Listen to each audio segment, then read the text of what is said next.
come to order. It is 2:01 p.m. I'm Lorena Gonzalez, President of the City Council. Will the clerk please call the roll? Strauss.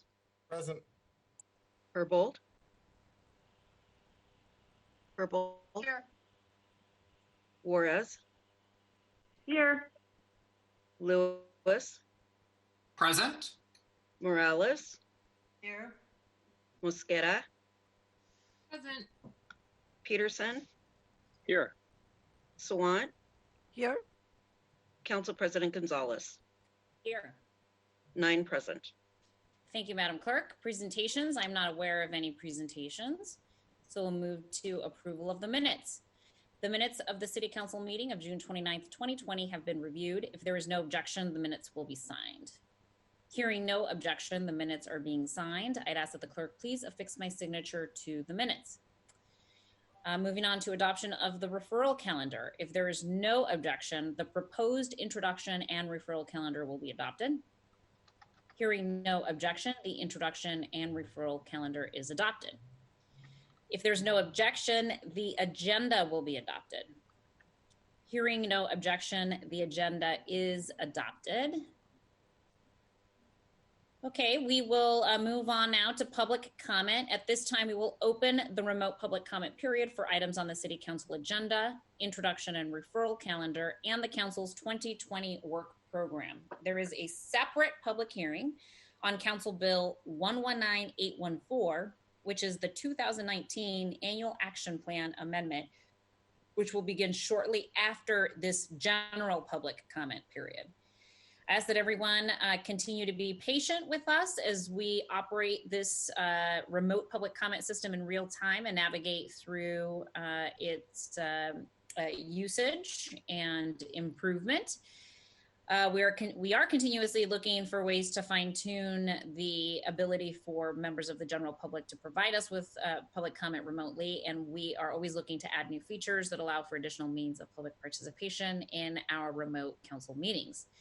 It does remain the strong intent of the City Council to continue to have public comment regularly included on our meeting agendas. However, the City Council continues to reserve the right to end or eliminate these public comment periods at any point if we deem that the system is being abused or is no longer suitable for allowing our meetings to be conducted efficiently and in a manner in which we are able to conduct our necessary business. I'll moderate the public comment period in the following way. The public comment period for this meeting is 20 minutes. And each speaker will be given 2 minutes to speak. I'll call on each speaker by name and in the order in which they registered on the council's website. If you have not yet registered for public comment but are interested in giving public comment, you can do so until the end of today's public comment period. You can do that by going to our webpage, that's at seattle.gov/council, and look for the public comment sign up tab in order to sign up. Or you can always submit your comments to us via email at council, that's COUNCIL, at seattle.gov. Once you've given your public comment, I'd ask that you please hang up and choose to listen in on one of our Listen Live numbers, which is listed on our published agenda, or you can always watch on Seattle channel, which is channel 21. Of course, you can always watch it live streamed on seattlechannel.org as well. So we are gonna go ahead and open up the public comment period. Again, we're gonna go for 20 minutes today in the general public comment area. And then we ask that you remind us of your name when you begin speaking, tell us what you are calling about, and then provide us with your public comment. You will hear a chime at about 10 seconds. That means that you've got 10 seconds left to wrap up your comments.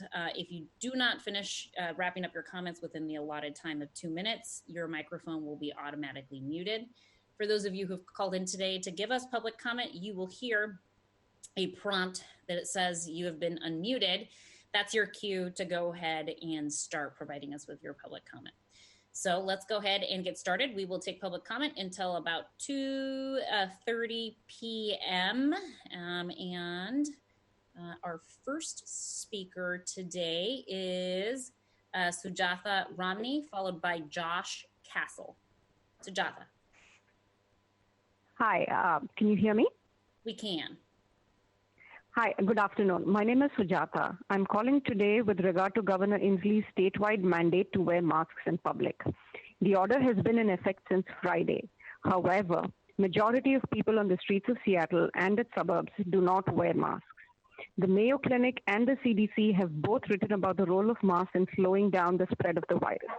Epidemiologists at the University of California, San Francisco are going to the extent of saying that even 80% of people wearing masks in public is as effective as a strict lockdown.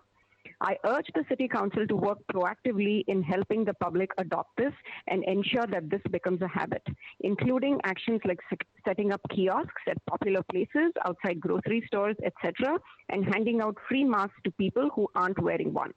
Your leadership will also help the suburbs in the greater Seattle area follow suit. Do this now and save lives. I yield my time. Thank you. Thank you, Sujatha, for calling in today. Next up is Josh Castle, and then we will hear from Elena Perez. Hi, my name is Josh Castle with Lehigh. We are calling on council to reject austerity. With the political will, we can in fact fully fund the things we need to bring more people inside, protect more people from COVID, and reverse the severe effects of lack of affordable housing, homeless sweeps, displacement, gentrification, and racist policies.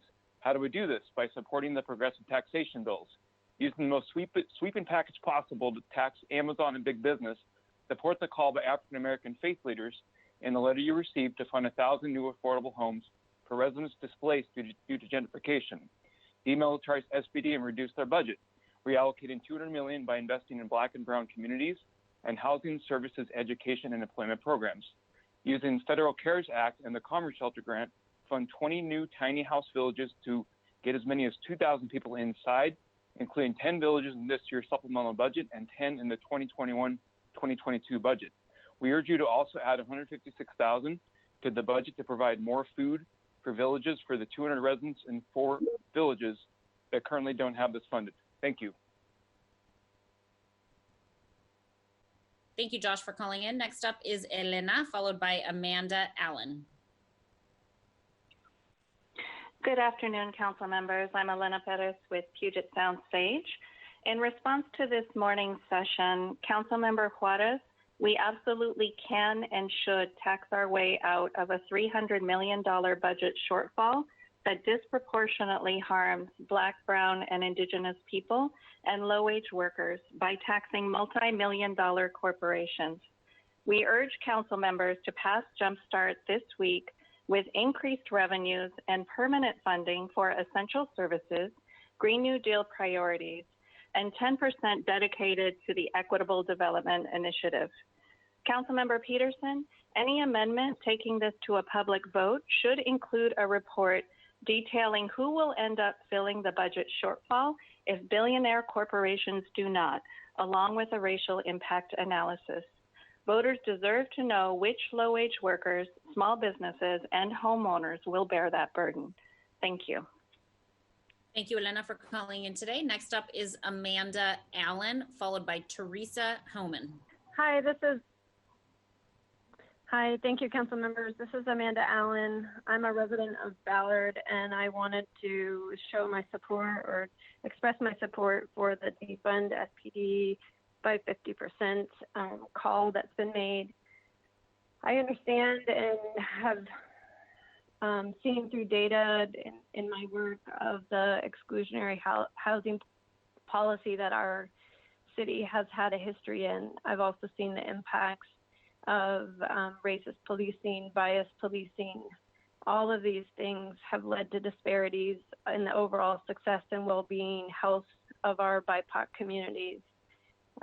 Pick any factor out there, any statistic, and you will see how BIPOC communities suffer. We need guided and thoughtful investment in BIPOC communities. I really want the council to look at not just ways to generate new revenue, but really to look at ways to defund SPD so that we're fundamentally changing how we interact, serve, and support all of our communities. Cops are expensive. We can reallocate some of the work that they do to lower paid folks, like the folks the cops that are now currently taking reports, directing traffic, doing some criminal investigation that could be given to civilian workers. But most of all, I'm really interested in people, counselors, people with crisis intervention experience, mental health intervention experience, to be the ones as our first responders in particular cases. Again, just want to express my support for defunding SPD by 50% in the 2021 budget. Thank you.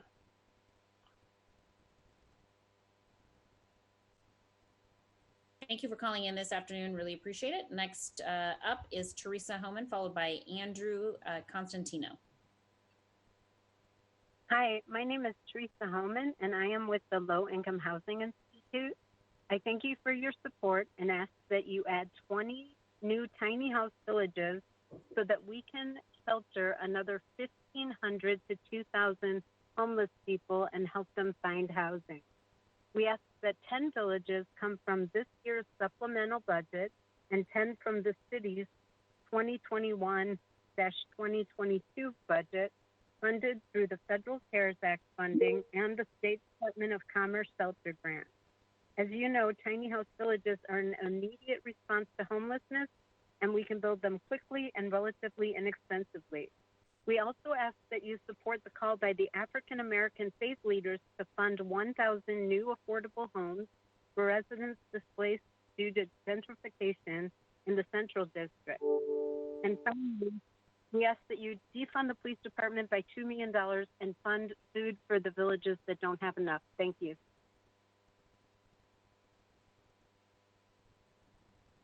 Thank you for calling in today. Next up is Andrew. Hello, I'm Andrew Constantino, site coordinator at Georgetown Tiny House Village. The Georgetown neighborhood is classified as a food desert. There are no grocery stores within walking distance of the village. We are lucky to be able to go to the gas station to get a few things, but it isn't very healthy. We started receiving one meal a day during the coronavirus crisis thanks to Operation Sack Lunch. This meal allowed the most vulnerable villagers to stay close and self-isolate. I'm asking you, the city council, to fund Operation Sack Lunch to continue giving us and other villages this needed meal for the rest of the year. Thank you for your support. I yield my time. Thank you for calling in this afternoon. Andrew is the last person who is pre-registered and showing up as present on my sign-up sheet. So that concludes our general public comment period for this afternoon. So we'll go ahead and close out the period of public comment and begin on items of business on our agenda. First up is payment of the bills.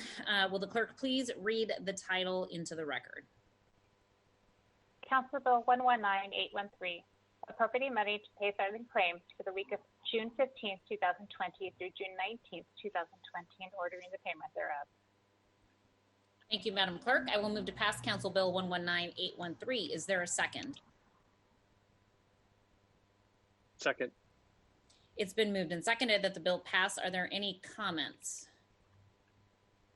Okay, hearing no comments, will the clerk please call the roll on the passage of the bill?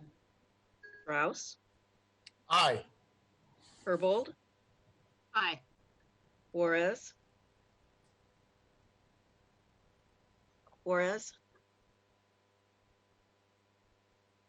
Lewis, Aye. Morales, Aye. Mosqueda,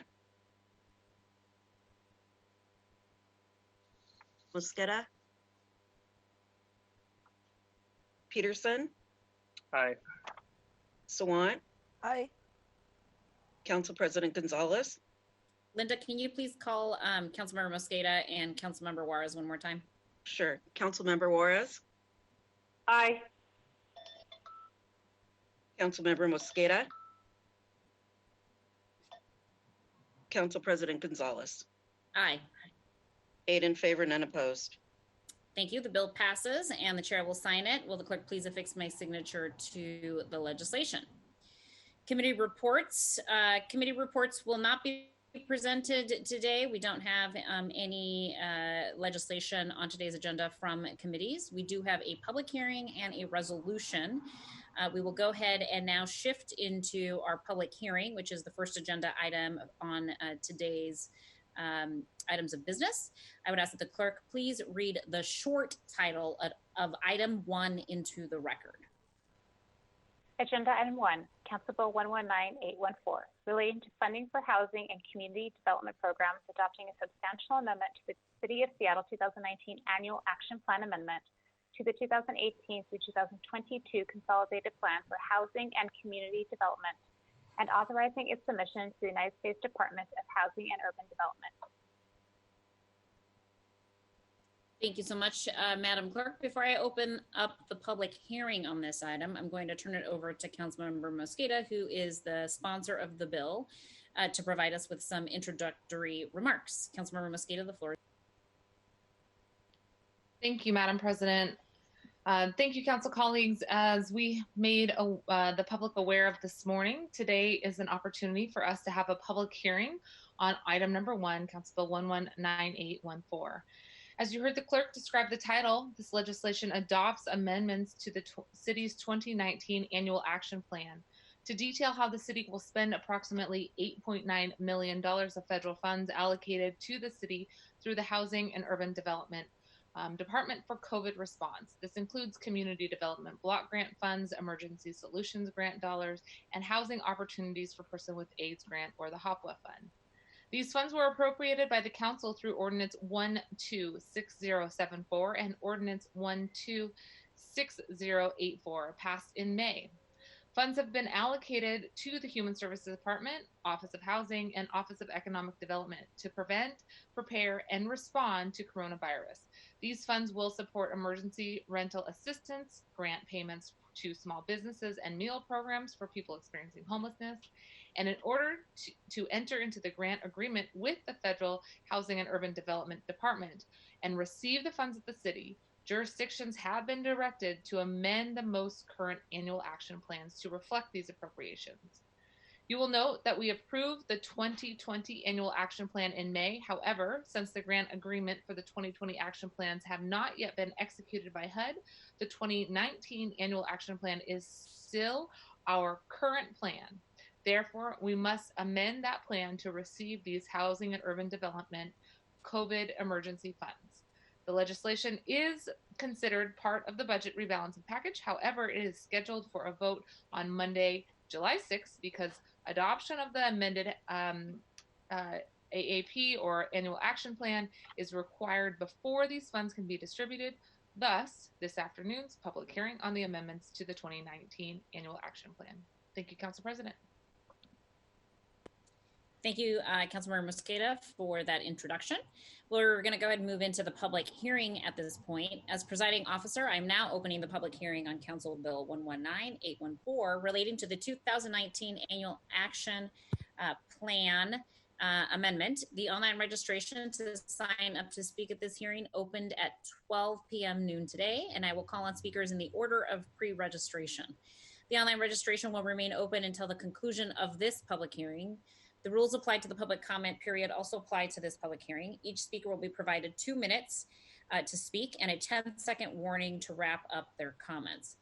Speakers' microphones will be muted at the end of the allotted public comment time of 2 minutes. Public comment related to Council Bill 119814 is only being accepted at this public hearing. Speakers are asked to begin their comments by stating their name, and I will go ahead and call now on the first speaker that we have signed up for public hearing, who is Hattie Rhodes. Hello, I am Hattie Rhodes, formerly of the Georgetown Tiny House Village. I have seen that not only do tiny house villages provide a safe and dignified place for those experiencing homelessness, but it's been an invaluable program during this COVID-19 pandemic. So villagers have still had access to restrooms and showers and laundry, and case management is still available. And so we want to fund at least 10 more tiny house villages using these available federal funds, so that when we look back on this time, we have something to show for all of our efforts in the spending. Tiny house villages are adaptable, community-driven models, and they'll help us weather many other storms. Thank you for your time. Thank you so much for calling in today. I don't have any other pre-registered folks who are also present on the line on my spreadsheet. So I'm going to go ahead and close out the public hearing. So again, at this time, I do not have anyone remotely present anyone else remotely present to speak on Council Bill 19814. And I just, before I close this out, would ask staff to please confirm that there is not a member of the public in the queue before closing the public hearing. That is correct. Thank you so much for confirming. Really appreciate it. Being that there is not a member of the public remotely present for this public hearing anymore on Council Bill 19814, this public hearing is now closed. The bill is scheduled for a vote at the July 6th, 2020 City Council meeting, and the Council is still accepting comments via email at council, that's COUNCIL, at seattle.gov. Again, we will go ahead and move along now to our next item of business. So adoption of other resolutions. I'd ask that the clerk please read item 2 into the record.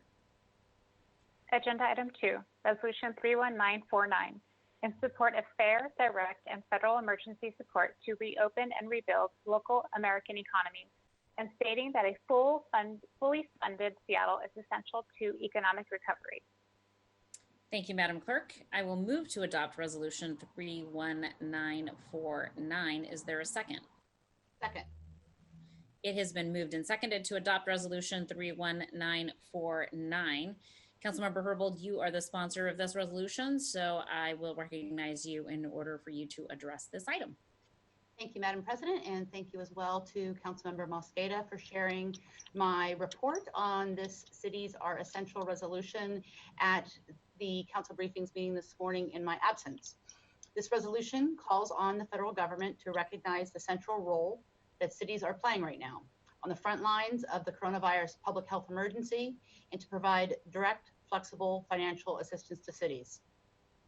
The public health emergency has had significant impacts to the city of Seattle. We're all aware of those many, many impacts. To the viewing public, it's worth listing some of those that included in the resolution as far as impacts to city government. The city of Seattle is facing a $300 million budget shortfall from the COVID-19 emergency due to the city's expected revenue loss. The city of Seattle has increased emergency expenditures for rental assistance, grocery vouchers, small business stabilization grants, expanded shelter services, and personal protective equipment and coronavirus testing for first responders. The city has redeployed departmental staff to the emergency response at a cost of almost $46 million with additional overtime of $8.5 million. Again, that's redeploying people from the work that they normally do as city employees to really focusing that work on the front lines, assisting the staffing needs of a lot of our community-based organizations helping folks. This crisis is especially impacting Seattle's most vulnerable communities, including undocumented residents, communities of color, and people living unsheltered. Many of us on council have voiced our support of moving forward in a way that invests in the communities most affected by the coronavirus in order to speed our economic recovery and help households regain their footing as fast as possible. And that means rejecting an austerity mindset and reactive cuts to programs that are currently providing a lifeline for so many Seattle residents. Federal assistance direct to the city and with enough flexibility to meet our unique needs would help us make those investments that will speed our recovery. This resolution is part of a national campaign by the National League of Cities to request $500 billion in direct financial aid and economic relief from the COVID-19 pandemic for local governments over the next 2 years. An amendment circulated this morning adds the mayor's concurrence. And if it's appropriate, I would like to now move to amend Resolution 31949 as presented with Amendment 1 that was recently distributed. Thank you so much, Councilmember Herbold. Is there a second? Second. Thank you so much. It's been moved and seconded to amend the resolution as described by Councilmember Herbold. Is there anything else that you'd like to say about this very simple amendment? Just happy to learn on Friday that the mayor would concur on the resolution. Great, thank you so much. Are there any additional comments on Amendment 1? Hearing no additional comments on Amendment 1, I would ask that the clerk please call the roll on Amendment 1. Rouse, Aye. Herbold, Aye. Juarez, Aye. Lewis, Aye. Morales, Aye. Mosqueda, Aye. Peterson, Aye. Sawant, Aye. Council President Gonzalez, Aye. 9 in favor. Thank you so much, Madam Clerk. Are there any further comments on the resolution as amended? Okay, hearing none. Councilmember Hurl, just want to thank you for bringing forward this resolution. I think it also complements the CARES Act 2.0 letter that OIR asked us to sign this morning in council briefing. So thank you so much for bringing forward the resolution as well. Okay, let's go ahead and vote on the resolution. Will the clerk please call the roll on the adoption of the resolution as amended? Rouse, Aye. Herbold, Aye. Juarez, Aye. Lewis, Aye. Morales, Aye. Mosqueda, Aye. Peterson, Aye. Sawant, Aye. Council President Gonzalez, Aye. 9 in favor, none opposed. Thank you, Madam Clerk. The resolution is adopted as amended and the chair will sign it. I'd ask that the clerk please fix my signature to the legislation. Other business. Is there any other further business to come before the council? Seeing and hearing none. Colleagues, this concludes the items of business on today's agenda. Our next City Council meeting is Monday, July 6th, 2020 at 2 p.m. That is it for us here. I hope that you all have a wonderful afternoon. We are adjourned. Thanks, everyone. Thank you.